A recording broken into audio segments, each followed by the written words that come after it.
O assunto é com Murilo Rocha. 10h10, bom dia, Murilo. Bom dia, Sinine, bom dia, Luciana. E Murilo, bom dia. Bom dia, ouvintes da Band News. Um ouvinte outro dia reclamou aqui que a gente está falando muito do vice-governador Matheus Simões, porque a gente está dando muito espaço para o vice-governador Matheus Simões aqui, mas não tem jeito, né? Eu, inclusive, estou fazendo esse preâmbulo aqui, porque vou falar de novo do vice-governador Matheus Simões, porque ele está criando, vamos dizer assim, fatos políticos, né? Jornalisticamente, ele tem criado fatos políticos e ontem foi um fato político importante no que diz respeito ao próximo ano em Minas Gerais. Foi a filiação, a gente cobriu lá, a Band News, toda a imprensa, né, mineira e até parte da imprensa nacional, cobriu ontem a filiação do vice-governador Matheus Simões ao PSD. E foi um evento com áreas de...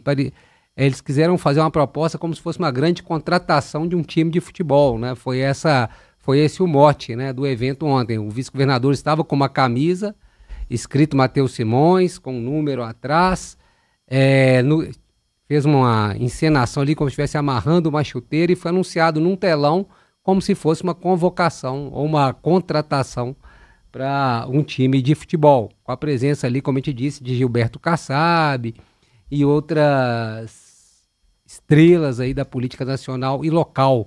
O vice-governador Romeu Zema estava lá, o secretário de governo Marcelo Aro, alguns prefeitos estavam presentes, governadores do PSD de outro estado, governador, na verdade, do PSD, governador de Sergipe, estava lá, presente, era o único governador do PSD presente no evento, mas estava lá, governador de Sergipe. Foi um evento, então, com áreas aí de contratação de peso de time de futebol, quando vai anunciar um novo jogador, essa coisa toda que a gente está acostumado. Assim foi feito e pensado ontem o evento do PSD. E eu já disse isso aqui, e fazendo uma analogia como se fosse um estudante que vai fazer o vestibular no ano que vem. Entre todos os candidatos, o vice-governador Matheus Simões é aquele que tem feito a lição de casa, né? Ele está num bom colégio, mudou de colégio agora para um colégio mais forte, tá com estrutura, já está estudando desde então, tá fazendo tudo certinho. Os outros candidatos ainda não estão se apresentando para essa vaga da mesma forma que ele. Não tem ninguém ainda nesse cenário da forma, com a campanha tão já montada como está Matheus Simões. E isso ficou muito claro ontem. Só tem um detalhe, né? Eleição não é vestibular. Apesar da lógica da eleição ser a matemática, né, de 1 mais 1 do voto, né, na hora da escolha do eleitor não é matemática, são fatores objetivos e subjetivos que conduzem a essa decisão. Então, apesar de estar tudo certo para o vice-governador Matheus Simões, eu também já disse isso aqui, falta o fundamental, que é o voto. E até lá, para ocorrer isso até lá, ainda tem uma longa caminhada. Mas fato é que foi um grande evento, áreas de mega contratação, de estrela do futebol, algo assim nesse sentido. E eu acho que até em algum momento isso já subiu a cabeça do governador, né? Viu em um dos jornais aí que recortou um trecho da fala do vice-governador, acho que foi no jornal O Tempo, ele falando que desde que nasceu ele sente que foi escolhido para essa missão, né? Escolhido por Deus. Predestinado. Escolhido por Deus para essa missão, né? Menos, vice-governador, acho que muito menos ainda, né? Essa questão de misturar política e religião, isso não é um bom ingrediente aí, não é uma boa mistura. Esses dois ingredientes aí não costumam dar boas misturas, né? Entendo a emoção do momento, todo mundo ali, né? A alegria do momento, todo mundo, aquela bajulação ali. É um grande passo que ele está dando para a construção dessa pré-candidatura, que vai virar uma candidatura, né? Uma candidatura forte para o ano que vem, dando continuidade aí, o que ele quer dar continuidade ao governo Zema. Mas aí parece que já se empolgou um pouco naquele momento, dizendo aí que desde que nasceu, em 1981, que é o ano que o vice-governador Matheus Simões nasceu, ele falando aí que se sente um escolhido para essa missão e conta com a ajuda ali das pessoas. Essa missão seria governar o estado de... Break news, Gasmig incluída, perdão. Olha aí, vamos só acabar o raciocínio aqui. Então, assim, o vice-governador Matheus Simões acho que já se empolgou nesse momento aqui. Não tem problema não, Sinistro. Faz parte, foi muito importante, que já vou emendar aqui no assunto aqui. Já com o celular na mão não, aqui. Tá tudo certo. Só finalizar aqueles raciocínios do vice-governador, eu acho que é isso. Ele, né, tá com está fazendo tudo certo até aqui. Mas ainda é uma caminhada longa. 1 ano, gente, 1 ano. E outros nomes vão surgir, né? Do ponto de vista do jogo eleitoral, assim, do jogo dos partidos, o que ele fez foi bloquear alguns partidos importantes para opções aí que seriam de candidatos da esquerda ou da centro-esquerda, candidatos ao governo Lula, por exemplo. Rodrigo Pacheco, PSD, já é um partido inviabilizado já com essa manobra.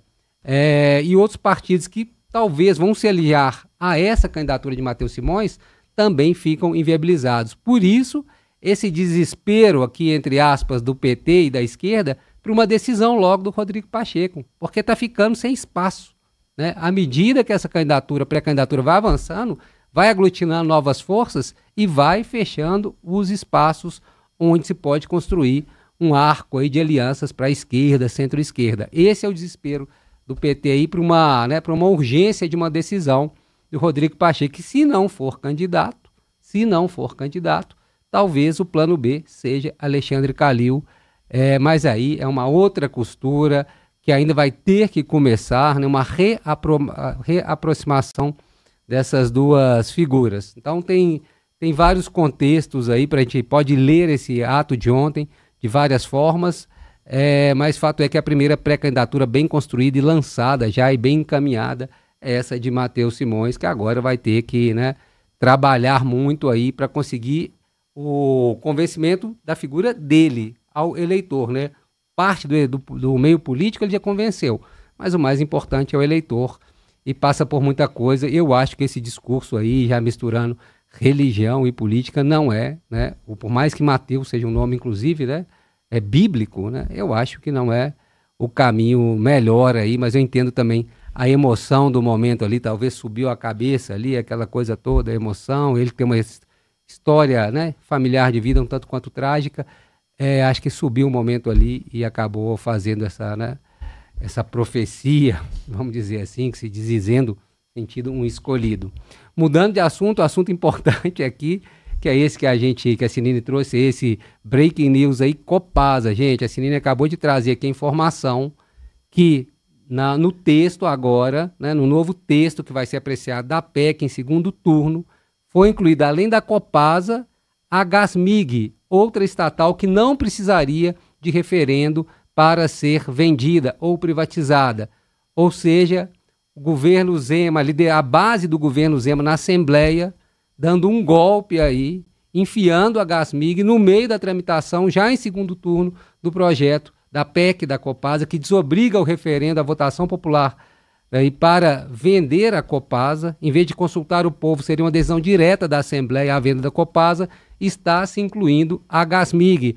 Vale lembrar que no primeiro turno, o texto do relator, Gustavo Valadares, falava que só estava preparada para a empresa de saneamento. Eu estava lendo há pouco aqui isso, o texto do relator Gustavo Valadares, falando que a discussão só estava madura para incluir a companhia de saneamento. Vamos falar com ele agora, tá? Tá, então articulando uma entrevista com ele aqui agora. É importante ouvir, então, por que agora, né, por quais cargas d'água aí ele incluiu. Eu creio que o governo viu que passou em primeiro turno a Copasa, vamos aproveitar e vamos, né, passar a boiada toda. Vamos incluir aí a Gasmig de uma vez e resolver, na visão do governo, esse problema, né?